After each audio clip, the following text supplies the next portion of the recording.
If you break your arm, the diagnosis feels incredibly straightforward. Like the x-ray shows a jagged white line through the bone, the doctor points to it, and that's that. Right, it's binary. It's either broken or not broken. Exactly. It feels like engineering almost. Yeah. But if you walk into an emergency room with chest pain, a doctor might hit you with this 12-letter Latin word ending in ecpipathy or itis. Oh, yeah, and suddenly medicine doesn't sound like engineering anymore. It sounds like a terrifying foreign language. It really does. And when you're sitting there in a hospital gown, hearing a long, complex word can make an already scary situation feel just completely overwhelming. Absolutely. It just sounds like bad news wrapped in Latin. Which is exactly why we are jumping into this stack of medical terminology sources today for our deep dive. We're basically looking at the language of the heart. Yeah, and what our sources reveal is that this terrifying jargon isn't actually a foreign language at all. It's more like a set of interchangeable building blocks. Like Lego. Basically Lego, yeah. So today, we're going to pull apart words like cardiomyopathy and pericarditis to show you the root, and suffix components. The goal for you listening is simple. The next time you see a scary medical headline or, heaven forbid, find yourself in a triage bed, understanding this linguistic anatomy will completely change how you view what's happening. Because these words, they actually do a lot of heavy lifting. They aren't just dry textbook terms meant to gatekeep medical knowledge. Right. They're these highly specific modular pieces that snap together to tell a story about what is happening inside the human body. And how doctors snap these blocks together actually reveals some major fault lines in modern medicine. Which is fascinating, like places where the experts still violently disagree on what even constitutes a disease. Exactly. So I want to start by looking at these building blocks and the eras they come from. Let's take pericarditis. If we're treating this like Lego, how does this one break down? Okay, so you're looking at three distinct pieces. Peri, which is a prefix meaning around or enclosing. See, peri is around. Yeah, right. Then card, the root word for heart. And itis, the suffix for inflammation. So if you read it backward from the suffix, it literally translates to inflammation of the sac around the heart. Inflammation of the sac around the heart. Okay, that feels very logical. Yeah. How long have doctors been using that specific combination of ideas? Oh, the anatomical concept is incredibly old. The understanding of the pericardium, that protective membrane surrounding the heart, that traces back roughly 2,000 years. Wow, 2,000. Yeah, we're talking about Galen of Pergamon in the 2nd century CE, and he was building on even older Greek anatomists. So doctors have known about the sac itself since antiquity. But what about the disease part, the itis? Well, the formal suffix convention of using itis for inflammation was systematized by French and German pathologists in the 19th century. Okay. But long before we had modern imaging, clinicians were diagnosing this right at the bedside. In the 1800s, this French physician, Jean-Baptiste Bouillot, he would use his stethoscope to listen to a patient's chest. And what was he listening for? He noted a very distinct, scratchy sound. He called it a friction rub. A friction rub, like two pieces of sandpaper rubbing together. Yeah, or like walking in dry, fresh snow. Oh, wow. That sound correlated perfectly with autopsy showing a roughened, inflamed sac rubbing against the beating heart. So the definition of pericarditis has essentially been set in stone, completely uncontroversial since antiquity. Which, gives the illusion that all of cardiology is this ancient, settled science.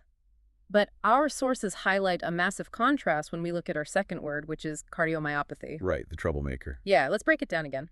Cardio for heart, myo for muscle, and rhopathy for disease or suffering. Disease of the heart muscle. Exactly. Since it's using the exact same Greco-Latin style, you'd naturally assume it's just as ancient as pericarditis. It sounds ancient, but the word cardiomyopathy is actually startlingly young.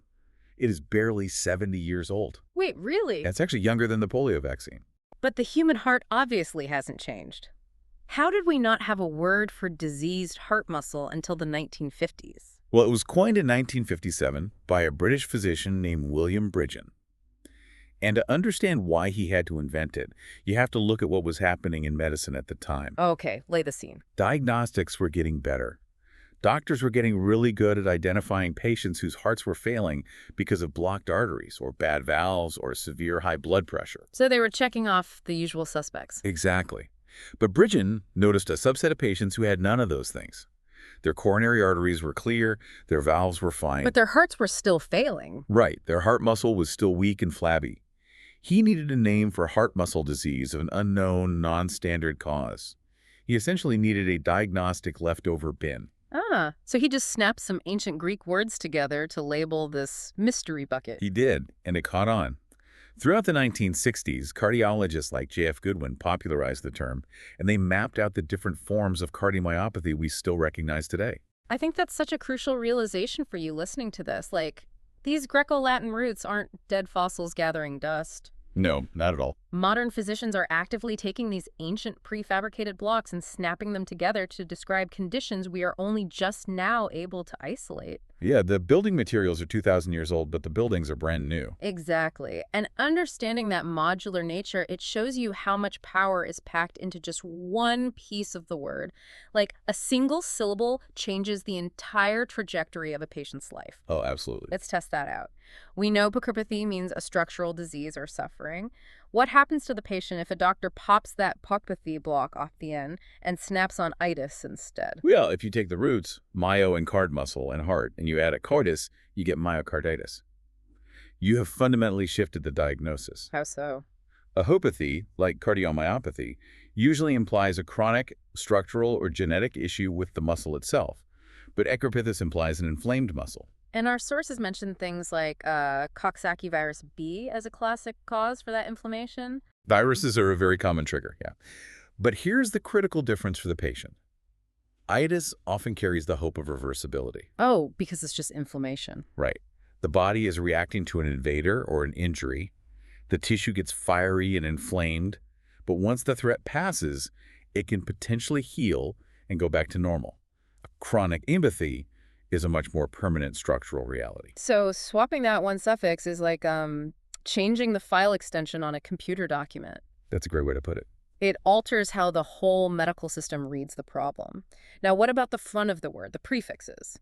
If peri means the sac around the heart, there have to be other layers, right? Yeah. There's an entire preposition orbit you can map out. If you swap peri for endo, you get endocarditis. And endo means inside. Yeah, so this tells you the inflammation is on the inner lining of the heart, specifically affecting the valves. Okay, so peri is the outer sac, endo is the inner valves. What else? Then you have epi, which is epicarditis. That's inflammation on the heart's actual outer surface, just beneath the sac. And if a patient is incredibly sick and all of these layers are inflamed at the exact same time, clinicians use the prefix pan, meaning all. Pancreatitis. It's just beautifully logical, but I want to clear something up here because I think there's a huge misconception. When I hear itis, my brain immediately translates that to infection. Oh, totally. Like bronchitis or tonsillitis. I just assume a bacteria or a virus is actively attacking me. That is probably the most common misunderstanding in all of medical terminology. Itis simply means inflammation. It does not inherently mean infection. Wait, really? Yeah, the word describes the state of the tissue, the fire, not the match that started it. Meaning you can have a fire without a virus. Absolutely. Autoimmune diseases can cause an itis because the body is mistakenly attacking its own tissue. Oh, wow. Or cancer treatments like radiation therapy to the chest that can scorch the tissue and cause pericarditis. Even uremia, which is advanced kidney failure where toxins build up in the blood, that can trigger severe inflammation around the heart. So 0 infectious organisms involved, but a raging itis nonetheless. Exactly. That distinction is huge. It takes the mystery out of the word. Now, let's look at what happens when the human body, refuses to read the textbook. We've looked at these neat individual layers, but what happens when multiple things go wrong at once? Well, clinicians just fuse the Lego blocks into larger compounds. If a virus attacks and causes inflammation in both the heart muscle and the surrounding sac simultaneously, which happens fairly often actually, you get myopericarditis. Muscle plus sac plus heart plus inflammation. You got it. Now, that specific word, myopericarditis, that was everywhere in the headlines a few years ago. Our sources bring up a very specific public health context here. Back in 2021, regulators like the CDC were tracking cases of myopericarditis linked to mRNA COVID-19 vaccines. Right, they were. And they were specifically looking at data clustered around adolescent and young adult males. Now, just to be clear for you listening, we are simply looking at the clinical terminology presented in our sources here. We aren't taking any sides. But the language used during that time is a perfect case study for why this stuff matters. It really is the ultimate teaching case for health literacy. I mean, when the general public hears a massive multi-syllable heart condition on the evening news, the natural response is sheer terror. Of course. But for clinicians, that word was actually deeply informative. The suffix itis in myopericarditis told them the mechanism. It meant they were dealing with an inflammatory response. Right. It explicitly meant it was not a blood clot. Exactly. It wasn't dead tissue from a massive blockage. And because the terminology defined the problem so clearly, it dictated the solution. Doctors knew exactly what to look for. They checked troponin levels to measure muscle irritation. Okay. They ran cardiac MRIs looking for inflammatory fluid. But most importantly, knowing it was an itis revealed a very reassuring natural history. How so? The overwhelming majority of those cases resolved quickly with basic supportive care and anti-inflammatory medication, just because the body's inflammatory response eventually cools down. So for you, as the listener, knowing that inutilitis signifies a process of inflammation gives you the power to read frightening health headlines without immediately spiraling. Right. It takes the panic out of it. The word itself tells you it's a manageable biological reaction, not a sudden death sentence. But okay, from a purely practical standpoint, if I have inflammation all around my heart, and in the muscle itself, doesn't that feel exactly like a classic drop-dead heart attack? Oh, it is terrifying for the patient. And it's actually a daily puzzle for emergency room doctors. Like, how do you quickly distinguish pericarditis, which you treat with pills, from a massive ischemic heart attack that requires immediate surgery to open a blocked artery? Right. Do you just have to wait for the blood test to come back? You don't, actually, because the anatomy gives it away. Yeah. It comes down to what we call the bedside signature. What's that? Pericarditis features very sharp chest pain, but the defining clue is mechanical. The pain significantly worsens when you lie flat on your back, and it improves when you sit up and lean forward. Wait, why? What does leaning forward physically do? Gravity and mechanics.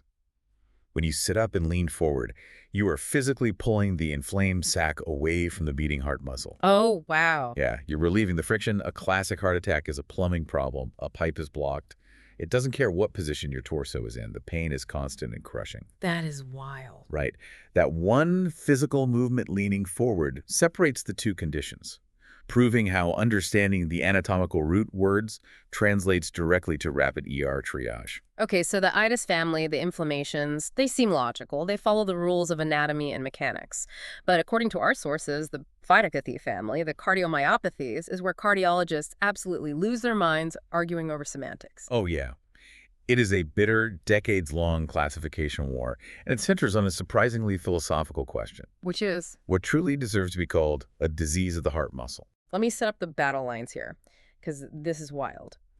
The World Health Organization laid down a strict definition in 1995. They stated that cardiomyopathy explicitly excludes heart muscle weakness caused by coronary artery disease, hypertension, or valve issues. Right. The WHO wanted to isolate and study pure, intrinsically abnormal muscle, like genetic defects, usually. Okay. If you include muscle damage caused by clogged arteries or high blood pressure, your data gets completely swamped by millions of lifestyle-driven heart disease cases. So they drew a hard, exclusionary line. But wait, that creates a massive paradox, right? Because clogged arteries, ischemic heart disease, that's by far the #1 cause of a weak, failing heart muscle worldwide. Yep. So if I have a massive heart attack and half my heart muscle dies, the 1995 WHO definition says I do not have a diseased heart muscle. By their strict definition, no. You have coronary artery disease with secondary muscle damage. You don't have a quote-unquote cardiomyopathy. That's crazy. It drove a lot of cardiologists crazy. So in 2006, the American Heart Association, led by Barry Marin, rebelled. They pushed for a broader system. What did they propose? They wanted to divide it into primary cardiomyopathy, meaning the disease is mostly confined to the heart muscle itself, and secondary cardiomyopathy, where the heart muscle is weak as a consequence of a larger systemic issue. But the European experts rejected that, right? Yeah, they did. 2 years later, the European Society of Cardiology pushed back with their own system. They argued for a phenotype approach. Phenotype. Basically, classified the disease strictly by what the heart physically looks like on a scan. Is it dilated? Is it thickened? Is it stiff? But even then, the Europeans stubbornly held the line and continued to exclude coronary artery disease from the definition entirely. I can hear people listening to this right now just rolling their eyes. Like, why should any of us care what bucket the European Society puts a disease in? It sounds like pure academic hair splitting. It does sound like that, but words dictate action. This hair splitting has massive, real-world consequences. The definition a doctor uses changes how your diagnosis is coded for health insurance. Oh, of course, money. Exactly. It dictates whether your insurance will cover a specific therapy. Furthermore, it determines whether you qualify for clinical trials. If researchers treat primary cardiomyopathy and muscle weakness from coronary disease as two entirely different universes, it dictates where funding goes and what experimental treatments are even available to you. The power of a definition right there. Yeah. And this debate over how we classify and look for these portopathies has incredibly high stakes when it comes to athletes. It really does. Our sources dive into hypertrophic cardiomyopathy, or HCM. So this is a genetic condition where the heart muscle abnormally thickens. It affects at least 1 in 500 people, and it is a leading cause of sudden cardiac death in young, otherwise healthy athletes. Yeah, and how different countries handle the screening for HCM reveals a major transatlantic divide. Take Italy's Veneto region, for example. Back in 1982, a cardiologist named Domenico Corrado instituted a mandatory screening program. Mandatory for everyone. Every young athlete had to get an ECG, an electrical mapping of the heart, before they were allowed to step on a field or a court. And the results were undeniable, weren't they? Dramatic. Over the following decades, they reported roughly a 9-fold drop in sudden athletic cardiac deaths. A 9-fold drop. Catching those hidden pathies early was a massive public health victory. And why doesn't the U.S. do that? Like, if my kid wants to play high school basketball, they just get a standard physical exam and we fill out a family history questionnaire. Why aren't we doing mandatory ECGs if it demonstrably saves lives? Well, the argument against it in the U.S. is driven by the sheer scale of our athletic population, the immense cost, and the devastating impact of false positives. Meaning the test sees something that isn't really there. Exactly. An ECG can pick up harmless electrical blips that mimic a serious basenopathy. The fear is that a healthy teenager who has trained their entire life gets flagged by a false positive, undergoes immense psychological stress, and is just unnecessarily banned from playing sports forever. That's tough. It is. The debate over whether the lives saved outweigh the cost and the collateral damage of false positives is still completely unresolved today. We've talked about genetics, we've talked about viruses, Oh. but there is one final worked example in our sources that seems to break every single rule we just laid out. It's called Takotsubo cardiomyopathy. It was first described by a Japanese cardiologist, Hikaru Sato, around 1990. Ah, the octopus trap. This is one of the most fascinating conditions in all of cardiology. It perfectly fits the root words, right? Heart, muscle, disease. But the trigger isn't a gene or a virus. It's triggered by extreme emotional or physical stress. People colloquially call it broken heart syndrome. Right. You could suffer a terrible bereavement, be in a car accident, or even just walk into a massive surprise party and suddenly your heart goes into crisis. What's incredible is the visual mechanism here. When that extreme stress hits, a massive surge of stress hormones floods the system. These hormones essentially stun a portion of the left ventricle, temporarily paralyzing it. Wow. Yeah, the muscle stops contracting properly and balloons out. On an imaging scan, the heart takes on a very specific shape. It looks exactly like a takotsubo, a traditional Japanese pot with a wide base and a narrow neck used by fishermen to trap octopuses. But here's the crazy part. There is no blockage. None. The coronary arteries are completely clean. If you look at a classic heart attack, it's caused by a clogged pipe starving the muscle of oxygen. Right. Takotsubo mimics a massive heart attack perfectly in its symptoms. The chest pain, the shortness of breath, the ECG changes, but the plumbing is fine. It proves that extreme psychological or physical stress alone can physically deform the organ. It's a true cardiopathy of the muscle, completely independent of the arteries. It's just mind-blowing. Now, before we wrap up, our sources offer one more quick cautionary tale. It's about how these medical words can actually outlive the reality of the disease they describe. Let's talk about Dressler syndrome. Ah, yeah. William Dressler described this in 1956. He noticed that weeks after a patient suffered a massive heart attack, they would develop a delayed autoimmune pericarditis. So their immune system was reacting. Basically, yeah. The immune system was reacting to the large amount of dead heart tissue, causing profound inflammation in the sac weeks later. For decades, Dressler syndrome was a very common, distinct diagnosis. But then the way we treat heart attacks fundamentally changed. We developed modern clot-busting drugs and rapid stent procedures. Today, we open the blocked artery so fast that we prevent that massive tissue death from happening in the first place. Oh, I see. Yeah, because there isn't a huge area of dead muscle, the immune system doesn't overreact later. So true Dressler syndrome is incredibly rare now. Yet Doctors still throw the term around, right? Constantly. It's sloppily misused to describe early peri-infarction pericarditis, which is just basic inflammation that happens within a day or two of a minor heart attack. Oh, so it's a completely different thing. Right. It's a great reminder that a named syndrome can stick around in the medical vocabulary like a ghost long after modern medicine has practically eliminated the original disease. Which really brings us back to where we started. We've spent this time showing you how these ancient Greco-Latin roots, cardio, myo, peri, itis, pathy, how they snap together to describe diseases we've only recently been able to see with modern technology. Yep. Understanding that cardiomyopathy strictly means diseased heart muscle, or that pericarditis is an inflammation of the sac that improves when you lean forward, it gives you incredible power over your own health literacy. It changes a terrifying headline into a manageable biological process. Exactly. It turns foreign jargon back into logical building blocks. But I want to leave you with a thought that actually isn't in our sources today, something for you to mull over. We are currently using 2,000-year-old anatomical roots to describe human biology. But we are rapidly entering an era where artificial intelligence is beginning to analyze our bodies. AI is spotting entirely new patterns, microscopic cellular behaviors and genetic expressions that human eyes can't even perceive. Oh, absolutely. It's looking at biology on a level that Galen or even Bridgen could never have imagined. Exactly. So what happens in the next 50 years? Will AI force us to invent a completely new medical vocabulary? If a machine discovers a disease process so alien to our current understanding of anatomy, will these ancient Lego blocks just fail to snap together anymore? That is a fascinating question. Could cardio and myo and itis be rendered completely obsolete by an AI that speaks a biological language we haven't even invented yet? Just keep that in mind the next time you hear a doctor stringing those ancient Latin syllables together.